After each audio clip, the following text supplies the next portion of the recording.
Tamil screen review நண்பர்கள் அனைவருக்கும் என்னுடைய இனிய வணக்கம். விளம்பி தமிழ் புத்தாண்டு ராசி பலன்கள். தனுசு ராசிக்காரர்களுக்கு பாசம் மிகுந்தவர், ஆனால் அதை வெளியில் காட்டிக்கொள்ள மாட்டீர்கள். சொல்லிலும் செயலிலும் உங்களின் வார்த்தைக்கு மதிப்பு மரியாதை இருக்கும்படியாக உங்களை வளர்த்துக் கொள்வீர்கள். உங்களின் வாழ்க்கை துணை அல்லது துணைவர் உங்களின் அனைத்து குணங்களையுமே மாற்ற நினைத்து உங்களின் மன நிம்மதியை குறைத்தே தர வேண்டிய ராசியில் பிறந்தவர்கள் தனுசு ராசிக்காரர்கள். கடந்த 2.5 வருடங்களாக ஏழரை சனி நடந்து வந்தாலும் கடந்த ஒரு வருடத்தில் தான் உங்களுக்கும் நமக்கும் ஏழரை சனி நடக்கிறது என்பதை உணர வைத்திருப்பார் சனீஸ்வரர்.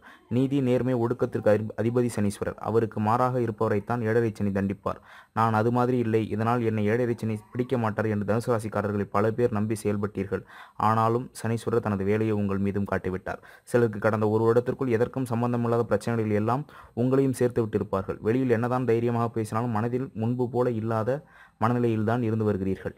சிலருக்கு செய்து வரும் தொழிலில் பிரச்சனை, சிலருக்கு வியாபாரத்தில் பிரச்சனை, இன்னும் சிலருக்கு வேலையில் பிரச்சனை, மறைமுக பகை, அவமானம் என்று நிம்மதி இல்லாத நிலை ஏற்பட்டிருக்கும். தமிழ் புத்தாண்டு எப்படி இருக்கும் என்று பார்த்தால் வருகிற 14/4/2012 முதல் அடுத்த தமிழ் புத்தாண்டுகள் மிக முக்கிய கிரகங்களான 3 பெயர்ச்சிகள் நடக்க இருக்கின்றன. அவைகள் ராகு கேது பெயர்ச்சி, குரு பெயர்ச்சி, சனி பெயர்ச்சி ஆகும். தனம் வாக்கு குடும்பஸ்தானாதிபதியும் தைரியஸ்தானாதிபதியுமான சனீஸ்வரர் உங்களின் ஜென்மராசிக்கே வருவதால் தற்போது இருந்து வரும் அத்தனை குழப்பம் கவலையும் தீரப்போகிறது. 10ஆம் இடத்தில் இருந்து வரும் குரு பகவான் உங்களை தற்போது செய்து வரும் உத்தியோகத்தில், செய்து வரும் வியாபாரத்தில், செய்து வரும் தொழிலில் பிரச்சனைகள், வீண் பழிகள், கடன் சுமைகள் என்று கொடுத்து கடந்த 8 மாதங்களாக புலம்ப வைத்துக் கொண்டிருக்கிறார். இதனால் ஒரு வெறுப்புடன் தான் தொழிலையும் வியாபாரத்தையும் உத்தியோகத்தையும் செய்து வருகின்றீர்கள். சிலருக்கு விருப்பம் இல்லாமல் விருப்ப ஓய்வு கொடுத்து ஒதுங்கிவிட்டீர்கள். இந்த நிலையில் அனைவருக்கும் மாற்றம் வரப்போகிறது. விருப்பத்துடன் வேலையையும் தொழிலையும் வியாபாரத்தையும் செய்ய போகிறீர்கள். இதற்கான மாற்றங்கள் வரும் 18/5/2017 முதல் 21/2/2018 படிப்படியாக செயல்பாட்டுக்கு வரப்போகிறது. இப்போது இதை சொன்னால் நம்ப மாட்டீர்கள். அந்த அளவுக்கு ஜாதகத்தையும் கடவுளையும் நம்பி ஏமாந்து போயிருக்கிறீர்கள்.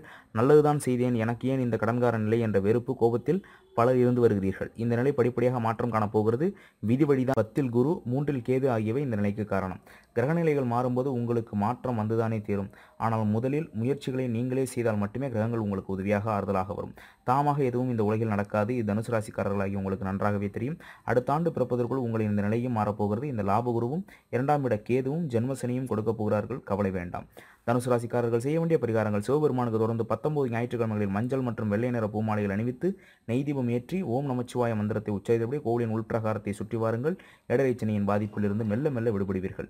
இவை பொது பலன்கள் மட்டுமே. அவரவரின் ஜாதகத்தில் இருக்கக்கூடிய தசாபுத்திகளுக்கு ஏற்ப இதில் இருக்கக்கூடிய பலன்களை கூடுதலாகவோ அல்லது குறைத்தோ நீங்கள் கிடைக்கப் பெறுவீர்கள்.